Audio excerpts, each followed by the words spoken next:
last mile connectivity is concerned, that is a huge concern, and there is still thought processes that are going on, and I don't think there is a ready-made solution as of now, I must admit that.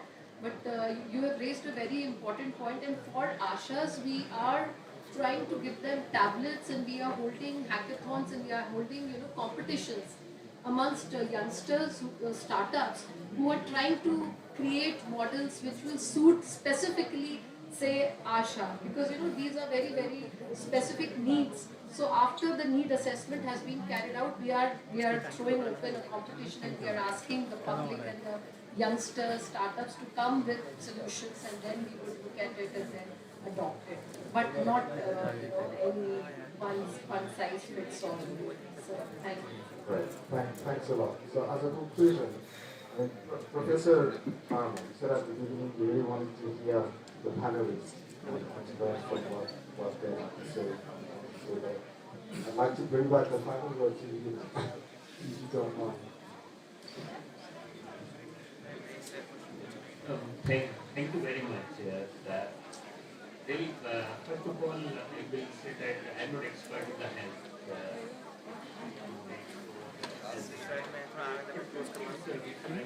और कितना time बाकी On the one hand, we are talking about AI, and on the other hand, my colleague from the PDB mentioned that even the population don't even have access to some basic infrastructure is also missing. Yet the difference we see the north, global north, global south, there is no travel, and we need to recognize, and when we are talking about public health system, that the word public is very important. And it needs to be inclusive in terms of that whole country. And another point is we mentioned that government is not easy. I know that go up down like beat, heartbeat, but it need to go up rather than going down. And there we have to see that how we can collaborate together. And this AI use has not to be the health system, but also across like public, not only the health, public health, but also so, for me, it's a very good learning about things, and that's what at the RI induction we are doing. We are studying what is happening at the global south, what the real contexts are there, what are the real problems there. We are talking with the real think tanks, the global south, let's share the problem, and then we all about in the RI. And just for your information, we have like MOU with more than 156 think tanks across 90 countries. That's how we are working with the world. Thank you. Thank you. Now that और भी कुछ extra OBS में check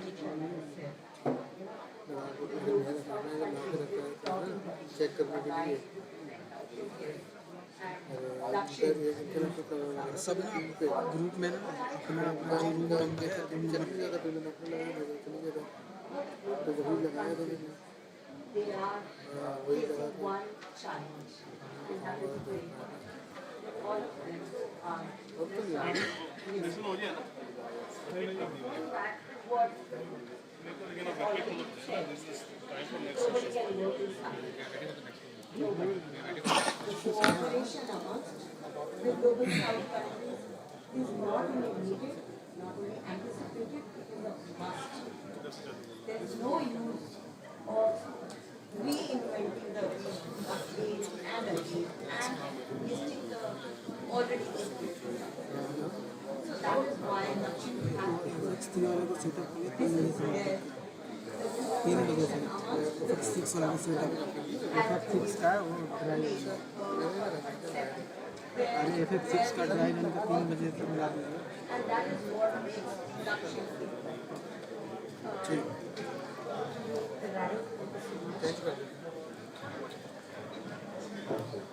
So before I conclude, we want to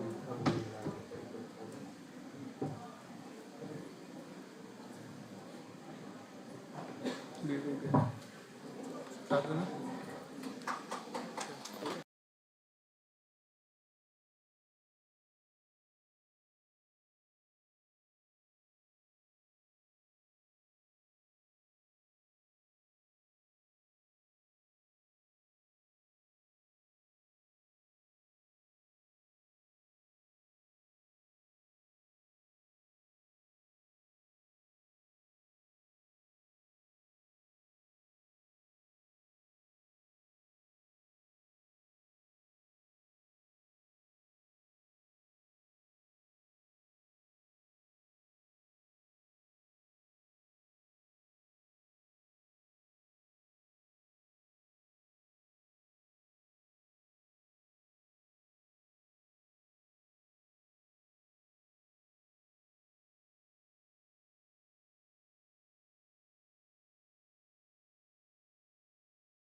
people get to know more about it, they start using it, and they work on it. So, we are working, as we started, it was all about transcending the language barrier, but as we move forward, it is now a situation where we are bridging the digital divide, bridging the literacy divide, because we are using voice as a medium.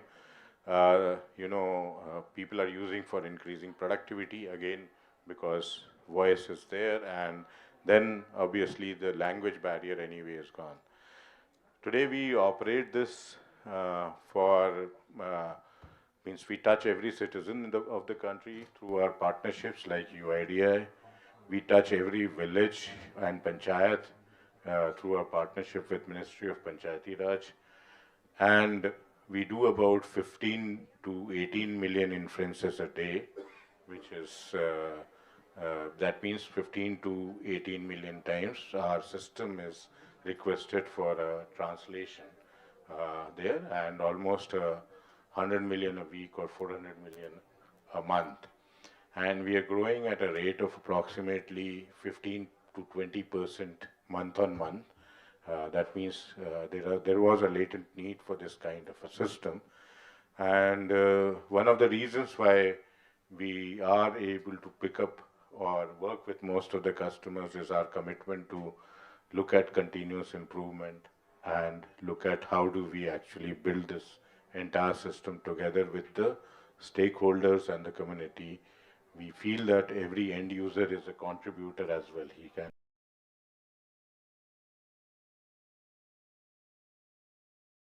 Things that's happening in India. So thank you, Amitabh. I think Manmeet, you needed a second.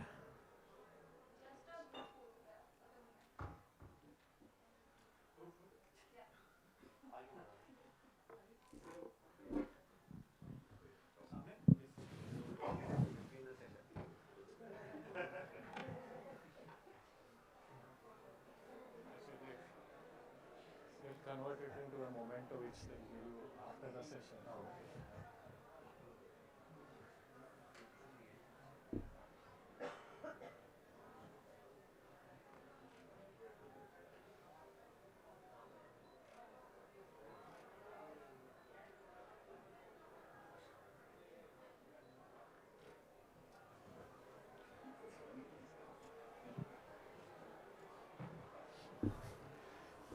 Okay, so like they say, break ke baad.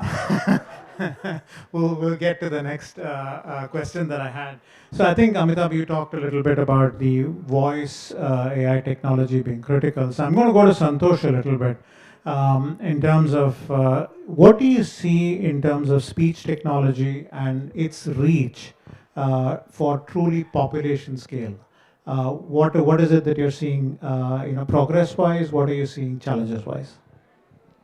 Yeah, I think first of all, I mean, so far many people used to think that voice is just a convenience. I mean, we have built these great technology systems which are available to people. A lot of apps, government, private apps have been built.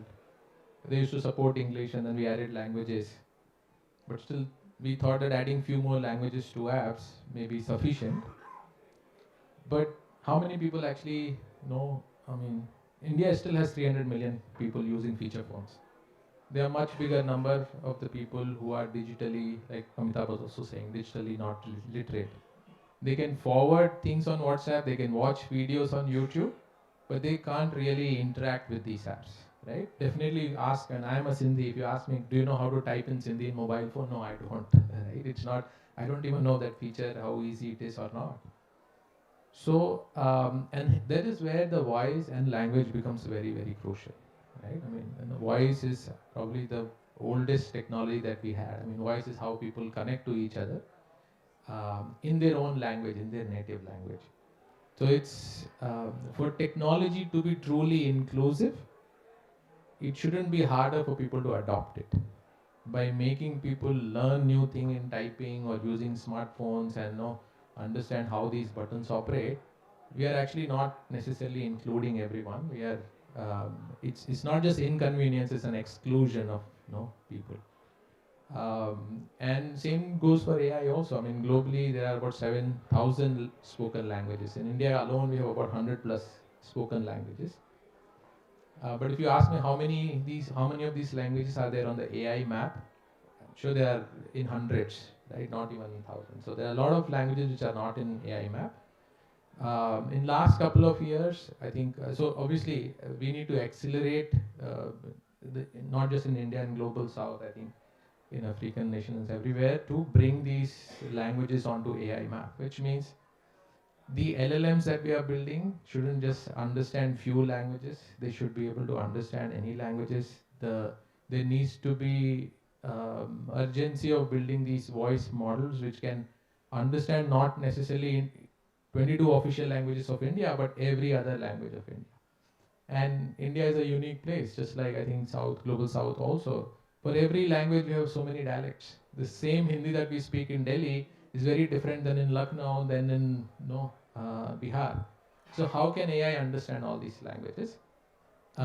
Like Amitabh said, I mean, there's a lot of work already happening on language side, but I think there's an urgency and criticality to accelerate that work on the language side.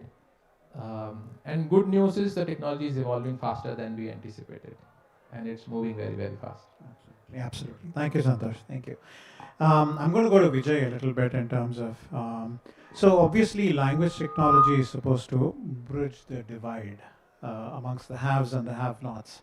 Do you see this happening in particular sectors, or is it something that you're seeing, broadly across multiple sectors? Yeah, the Gates Foundation plays the role of a convener. So we've been looking at making lessons learned in India apply to Africa, and same going the other way. Some of the work we've done so far, some of the work we've been doing so far is in training data. It's more fundamental. It's not sector-specific work. It's been taking African languages and creating very high-quality training data so you could bring the word error rates down under 10%. Some of the languages we tested with 200 hours of high-quality data, you could get it to that error rate. So our work has been primarily more fundamental, not sector-specific. That said, one of the initiatives that we supported called Yorembo in Rwanda is to make voice-based access to government services. There's 240 services that would normally be available to someone that's literate, and by building voice-based capabilities, now it's available to a lot more, and the costs come down substantially. That's one which is about government service delivery.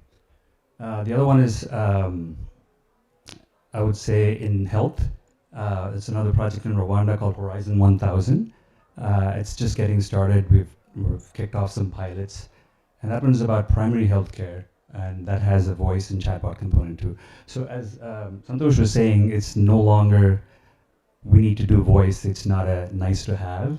It's a core offering, and this is how we deliver inclusive solutions. Thanks, Vijay. Thank you. Chinay, I'm going to come to you because obviously, like I mentioned earlier in your introduction, so there's a lot of focus on research on your side as well. So I wanted to ask you, how do you see the translation from research to production systems, and what is your experience with that?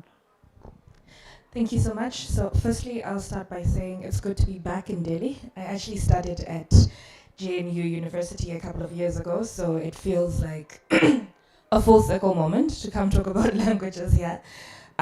So what we've seen, so as Masakane, what we exist as is a community of practitioners interested in research, and trying to then see how that research that we do, but not just research is where we started from. Now we are investing into the ecosystem, looking at the creation of data sets, and the governance around that data, because that's quite critical, as well as enabling the ecosystem through understanding research for innovation and benchmarking, and then as well innovation itself. So particularly looking at from research to practical use, one of the key things that we actually just closed as a request for proposals was trying to understand how we benchmark this work and then how it can be applied.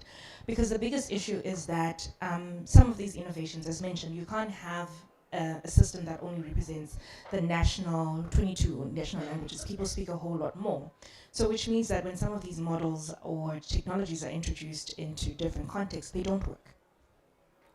And particularly, particularly for global majority countries, because their technologies, we are often playing catch up or left behind in the innovation. So this is part of our purpose then of saying, how do we evaluate the models that are out there? How do we create a systematic standard that everyone can then assess to see this is what works within a context of diversity and cultural nuance and difference? Because that, I think, is oftentimes what is the beautiful part of global majority context, is that, like what was being mentioned, Swahili spoken in Kenya, in Nairobi, is not the same as Swahili spoken in Tanzania, because they actually grow up learning to speak that. So that is the essence of this work when we think about from research to practice. And then also kind of like as Masakani, one of our core pieces of work is actually to connect with the tech entrepreneurs on the continent. A lot of innovation on the continent is actually driven by tech entrepreneurs, in addition to the standard big tech companies. So the question really becomes, how do you ensure that what you're creating in terms of, is it high quality enough to be able to go to market? And also thinking about what is the business case that we often have to make with entrepreneurs. I was in a conversation with an entrepreneur who was building a voice solution for lawyers, and they were like, I don't see the value of building for African languages. And this was someone from, I think they were from Kenya.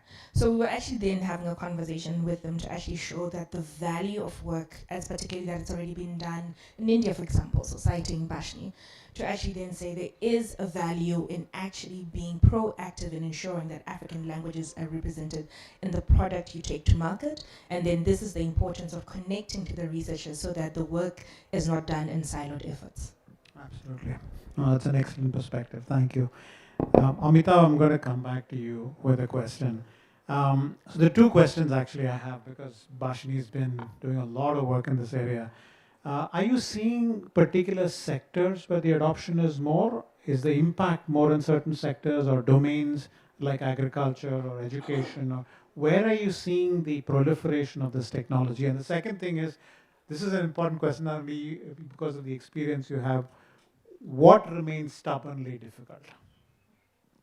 Okay, so what remains difficult is a very long list of things actually, and although we have progressed a long way, with obvious Santosh, we are working on Mahavestar, which is actually giving, voice advice to the farmers in Marathi. The complete journey is voice enabled, but then obviously the challenges remain. The challenges remain in multiple areas. One is that you still do not have the digital dictionary of the country. There are a lot of words which are not known in the native language to the digital systems. It includes even the names of places, because when we worked with Ministry of Panchayat, we got 270,000 panchayats onto the digital systems. But when we talk to Survey of India, they also do not have, they say that there is about 16 to 18 lakh places which they want to digitize into the system. Those are the number of places which are there, either it is a Kaspa or a Suba or whatever. It is basically not there in digital systems, and that is something which we are working upon. So that's one area. Emotions is another area, and emotional rendering of voice is also changes the meaning. And there are some languages like Mizo or Khasi, those are more or less phonetic languages. Same words mean multiple things spoken differently. So that's another area of challenge. So there are multiple issues which are there, and those are to be sorted out over a period of time as the technology progresses. But what we have, we are quite encouraged to see that option. So that's the brighter side of it, because it's delivering value, right? And social sector, because of its very nature that it is, the service delivery and governance can actually happen at the last mile, is the biggest uptake for that. So sometimes the systems are pushed, that means it is from the governance and service delivery angle. Sometimes the systems are actually adopted because it's giving certain actionables to the people as far as information is concerned, to help the person. So, social sector happens to be agriculture, education, health. These are the sectors which actually need that because of their very nature, and also, because there is information available which can be delivered. But obviously, uh, taking it to information delivery or service delivery or governance to actionable impact will take some time, because we still need to be getting very familiar with one of the very important things in voice is about dialects. As she said that every language can be same, but it can be spoken in different ways by different people, and sometimes it also differentiates between one person to another person. So that's another challenge which we have. But whatever results which we are seeing is exciting, and it should prompt the researchers and all of us to do more work in that area and ensure that we are living in better tomorrow. Because when we had recently were in some of the district areas in AP, for example, in Kopam or Arco Valley, and we were running these systems because people were speaking in English, and uh, only two people understand English in the entire district, the collector and his uh, assistant. Rest of the all people understand Telugu, and the only way to survive there is to have a language bridge. And fortunately, the person whom we had sent, he was a Malayali, so he didn't have any of the background, so he was using the app to actually communicate. So it's important when we look at, uh, uh, when we of course sit at a metro, we find that it is a cosmopolitan. We switch over languages as soon as we see there is an objection or there is a non-understanding from other side. But 100 kilometers from here, the world is different, and there is a lot of divide there. Absolutely. Thank you. Chinna, I'm going to come to you for a follow-up question. So, Amitabh talked about some of the challenges from an India standpoint. Africa has got infrastructure challenges too. So, can you kind of elaborate on what is it that you see from that standpoint? Thanks so much. So, thinking about the challenges across the continent, one of the key things will always come from an infrastructure of resourcing around compute. So, do people have enough compute? And if they do have it, how well is it used? But in addition to that, there are legacy issues that are consistent when it comes to connectivity on the continent anyway. So I think a point was earlier mentioned about people having access to feature phones. So there is still that reality that people are still connected to, like feature phones or at least lower end smartphones, because there's an affordability aspect to it. Which device can they afford? And we specifically talk about phones because people's first access to a digital device is a mobile phone, not a computer, not a laptop, but the mobile phone that they have. And then secondly, you're also looking at issues around electricity. So actual access to the power to power the models that you're going to be building, the technology you have. So that's a key issue in terms of then needing that infrastructural intervention beyond if you build the greatest data set and the greatest model, if there's no power to run it, there's no power to run it. And then also just really thinking about, we've been having conversations about capacity. Can people actually do we have the skill set on the continent? I think we do have it, but we're always also faced with the reality of brain drain and people traveling and leaving the continent. And then I think lastly, in terms of thinking about an infrastructure challenge, and again, I will take this to being about to market, is the adoption of the services that are created in people's languages. And this is determined by, I think at a national level, if a country already has that type of policy in place. So coming from South Africa, the government recognizes 11 languages across the country, and they have launched digital services through digital public infrastructure work where they do recognize those languages. And the question becomes, to what extent then are people creating tools and resources not just for information giving, but also knowledge exchange? Because a lot of the times then that is the question of, you can be told what to do, but can you actually interact with the platform in your own chosen language? So that again is one of the connecting the infrastructure issues to the end use and to the market. So those are some of the challenges we face. But I think most critical, which I had almost forgotten, is also high quality data. So we have seen earlier investments that were done, the Gates Foundation, GIZ, where then we have seen languages such as Kiswahili and Kinyarwanda and Luganda move from being low resource languages to at least well resourced languages. So there's quite a number of data sets you can find there. But there are over 2,000 languages on the continent. And so then that's just like a drop in the ocean of what is there. So then there is that need of actually creating high quality data sets that allow for people to actually build on top of them to have that foundational basis. So those are some of the core issues that we face across the continent, and they always have to be placed in context dependent on what is the actual national drive for these interventions to take place. Absolutely. Thank you, Chennai. Thank you. Now, Vijay, I'm going to come back to you. I think from a Gates Foundation perspective, obviously you're looking globally.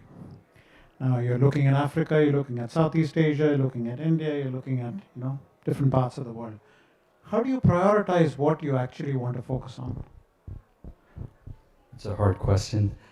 I mean, there's 7,000 languages, and I think over 80% are spoken by less than 100,000 people. So it is hard to go after all the languages. I think there's a breadth-first approach and a depth-first approach, depending on what you're pursuing. On the broader side is multilingual models that can address multiple languages in one shot. Those are the kinds of collecting training data. That's one approach where you address multiple languages in one shot. On the depth first, it's more sector-specific use cases, like the integrated government service in Rwanda, or the agriculture services that we work on in India, where you go deep and address them. So we are, as a convener, we're more use case driven.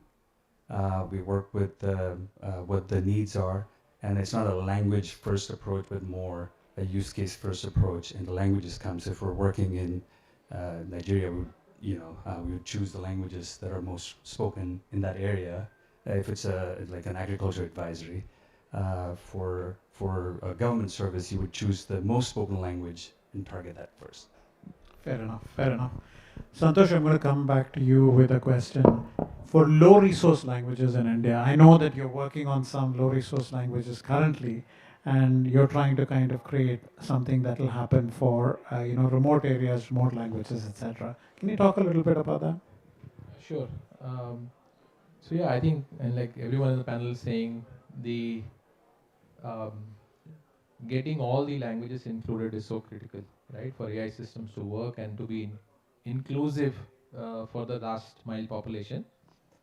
And we recently, actually did a project along with Government of Maharashtra and Agri. It's called Mahavistar AI, and one of the, I think, showcase project to in the AI.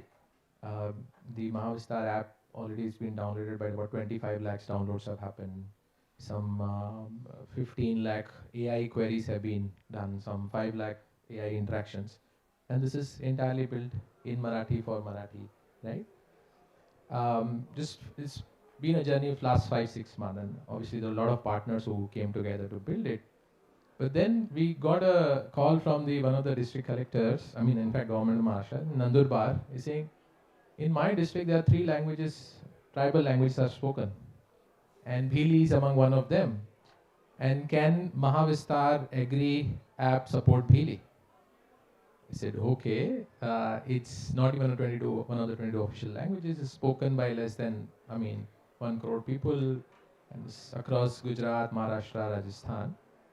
And she says, whatever support is needed, I'm going to bring it onto the table. But I want this language to be part of the Maharashtra Agri. And that's when the journey started.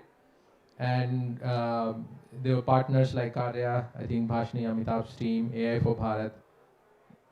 Everyone came together with a mission that can we bring the Bhili language onto an AI map, right? And it's been a journey of just last 6 to 8 weeks, not months.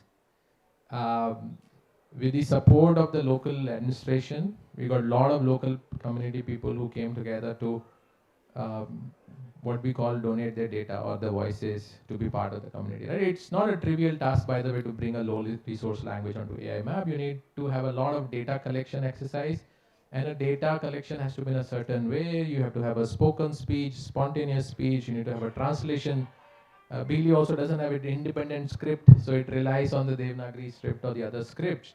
So you needed a translation from Bili to Marathi or Bili to English. You needed somebody who could speak Bili, somebody who could read Bili, and then when it's translated, verified it.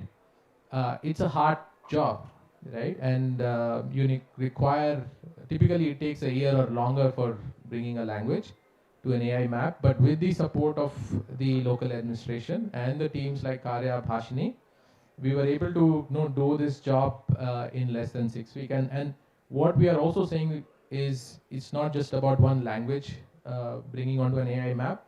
Can we create a template that can be used for bringing all the other low resource language, not just for India, but even for Global South? I think we're talking about 11 languages, official languages in South Africa alone. So can this be a template to collect data, annotate data, which is the hardest part, by the way, build models, and then integrate into applications? It's not just if you build a model, the job doesn't end there. You need to also be able to apply it into a real use case. And what we are trying to do is to bring it into a Mahavistar Agri app so that people in Nandurbar district or in Gujarat, they could interact with this Agri bot and get their local farming advisor. Absolutely. Thank you, Santosh. Amitabh, one question for you. There's a lot of talk about data security and data privacy. What is your perspective on how do we adhere to those norms that are nationally mandated, and how do you see this going forward? Yeah, this, currently, to, of course, we have a DPDP Act in India, and we are supposed to abide by that, and we are abiding by that.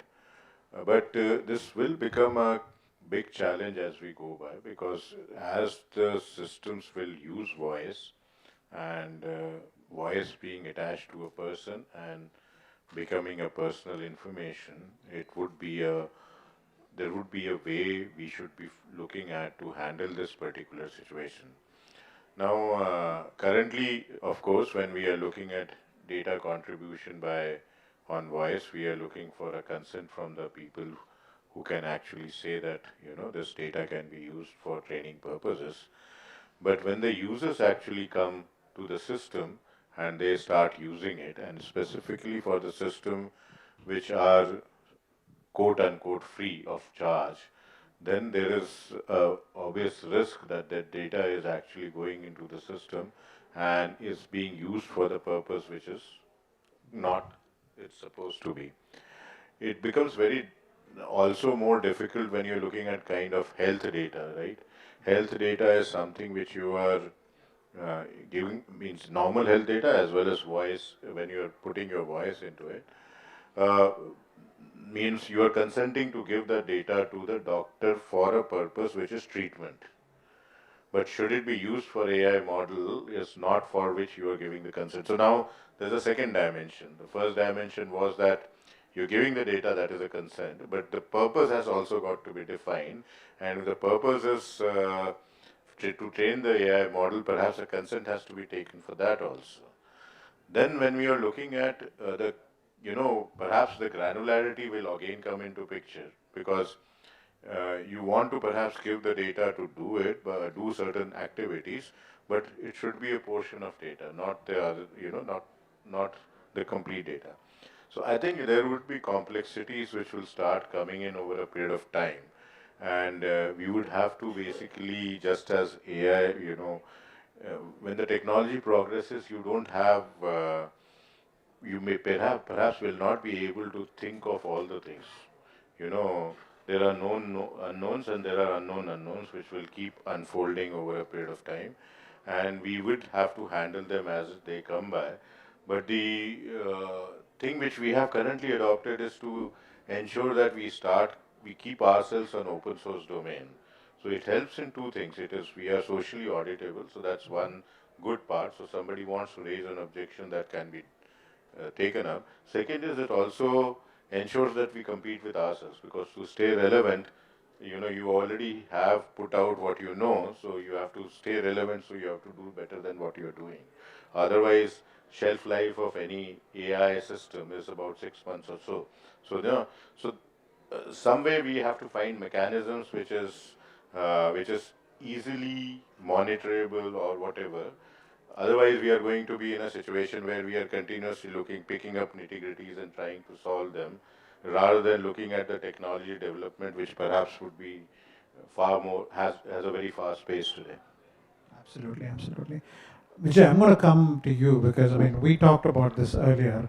I think you had this whole debate about whether we use the global models that AI companies offer versus sovereign models created in countries. Your thoughts on what is your viewpoint on that? Um, I think I would point back to the actual use case. How quickly do you want to get it to market? What are the economics of it? And sovereignty. How important is that? So that would determine whether you go build the model yourself or you use one of the off the shelf ones. I think longer term, building your own is the better way to go. Now, may I piggyback on what Amitabh said? One of the things in the health sector is that voice is always considered identifiable data, PHI. So federated approaches have been a solution that has been widely used, where the model travels to the data and you learn from it, but the actual data never is made available to the users of the data. So I think there's some precedent in the health sector that can be broadly used for voice-based solutions. Fair enough, fair enough. Chinay, I'm going to come back to you with one question. So we talked about the differences between what India is doing, what Africa is doing, etc. How do we create a South-South dialogue to make this faster? How do we accelerate the process of benefiting wholesome, across the sector? Yeah, absolutely. Thank you for that. So one of the core things we always talk about is actually breaking down the silos and the fragmentation. So how we do this is as we gather in this room, so at least people are connecting, people are learning about Masakane.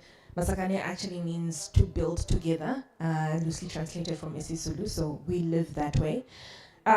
So we are often in conversations actually with partners from speaking to CORS, speaking to I think Carrier, and then also facilitated by our funding partners.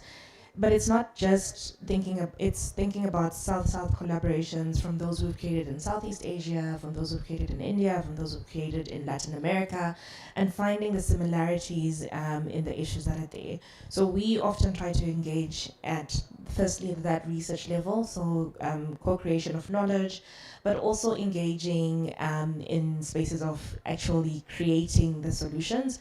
So working in spaces where they're collaborators, the tech entrepreneurs, we bring them together. Quite recently, we supported a conference called African Machine Learning Days. It comes out of the students from Tunisia based in Switzerland. So it actually did bring together, and it was held in South Africa. So that's already 3 different countries coming together.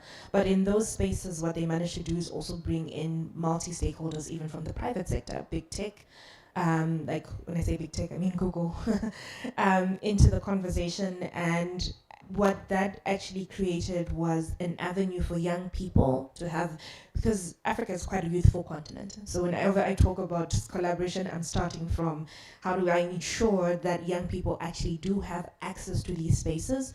And the critical questions they were asking was, if I build my model, can I actually then be able to make money out of it? And so then to have someone in the room who can actually give an example of how they can build up that scaling for purposeful impact is quite important. So I think the South-South collaboration, and this is our call from Masakane, comes in thinking about what is the practicality of impact and how do we ensure that we do not repeat the same mistakes or the same errors that other people faced before. Of course, they have to be nuanced into context. We're not all the same, but there are lessons that we can learn, particularly thinking about privacy and data protection. That's a significant issue everywhere. So as Vijay mentioned, we can look to health. That means that we don't have to recreate the wheel. We can actually look at what others have done, and that's only possible if people are also connecting with us as Masakane and our role in enabling the ecosystem. Absolutely, and this summit is a good way to actually start that dialogue. Yeah. Thanks. I've got very little time, so I'm going to take two questions. Yeah, go ahead. The lady first. Yeah. Okay. There were a few things spoken together, and we work at the intersection of everything. Like, I'm from Khushi Baby, so we work with Microsoft on the Asha bot, where we use Vashni for the Asha level, very personal dialogues to help the last mile population. And Nandurbar is one of the states where we work. So basically, what one of our biggest challenge of building the model and also from the research perspective have been uh, the lack of even the digital dictionary of exact kind of words, what's the mean for them, and even let's say Bhili, even in Bhili or Pauri, there are same very specific word which doesn't have a digital or medical terminology which you can interpret the beneficiaries out of. So how are we, even that same thing we face in Rajasthan, in Hindi and others. So how are we looking at solving this problem in terms of bridging this gap and making the LLMs useful? Yeah. So, anybody in particular? Anybody who wants to Okay. answer. So maybe I'll take a stab at it. So I think one of the things that we found was, for example, agri terms in Maharashtra were not some things that were the same across. So we actually have started using glossaries up front in terms of saying X, Y, Z mean the same thing, kind of the framework. So that's one way to do this, to essentially translate it up front before you actually feed it to a model. But I'll let any other person in the panel actually. So I think, I mean, this is a real problem, and that having the right glossary, vertical glossary as well as the language glossary, it's not like Amitabh ji also said that this doesn't always exist, right, in terms of and there's no easy answer, but I think the best possible way is to work with the local administration, the department. If you're working with healthcare, then the local healthcare department would be the best place to create a glossary if it doesn't exist, or validate a glossary to say, yes, it makes sense if it is spoken like that. Rather than, and then for that also you need a lot of linguistic expert, which again the department can bring in. They have access to the school teachers, professors, the linguist experts. So the best way that we have found out working for us is to work with the local state governments and their corresponding departments. So one of the very high value, challenge which is there, which has got a very high intrinsic value, is land records. It's an example where every state has its own terminology for the same thing. And there's no other way but to, ensure that these departments start preparing the glossaries. And fortunately for us, that we have been able to create that momentum. The land records glossary has been prepared, and it would soon get digitized so that you are in a position to actually, be interoperable as far as land records are concerned. Same is the case with the food grains and other things. There are terminologies which are mismatching. So, yes, there is an active work which is going on in the government and the departments to build those glossaries which will actually help us take out these anomalies. And if required, the experts can sit and say that what should be the case. We are doing that for auditor's office, we are doing that for multiple places as of now. Of course, we are not doing it because we are not experts. We are experts in technology, but we have currently. I think that every state would have perhaps 1 million words which has to be digitized, right? And every line ministry would have approximately 1 million words which needs to be digitized. So it's a massive work, actually. I'm going to give this gentleman a chance because I think he's been very persistent. So, it's one last question.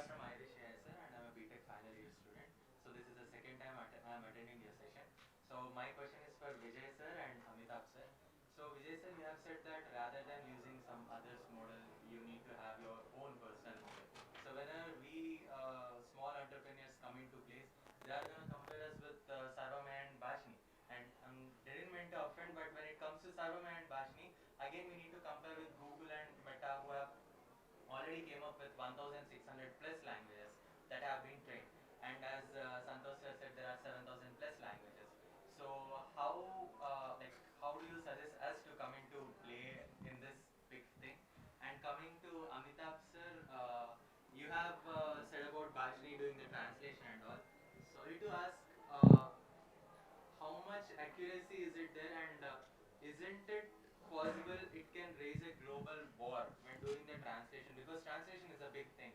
And if this is even though we have Asha and all, recently Sarvamaya has come into play because of We the got your integration. question, so Yeah. let them answer, yeah? So anything, yeah. I mean, I think Let's chat after. It's probably better. Yeah. I mean, you're asking about how startups compete with big tech. It's a classic problem that all startups face. How do you differentiate yourself? So that's what you need to focus on. So find your target audience, and can you build a killer solution that's better than the big tech? Building a wheel, do you say that just use the wheel that has already been Oh, built? absolutely! Don't reinvent the wheel. But if you have something that's unique that you can add as a startup, go for it. See, yeah, I think yeah, so going by the what you talked about, accuracy per se. So I was in the other session where I was saying that we experimented with speech-to-speech translation in front of our minister as well as the Gujarat government officials. The officials felt that it was 80% right, while as the minister said it was, beyond uh, his imagination. It was so good. Now the point which is there is not about uh, whether it is accurate or not. Accuracy is all about whether the people are able to accept it or not. But the pertinent question which you have raised, which is basically what do I do? It is to go back to the basics, and as Vijay said,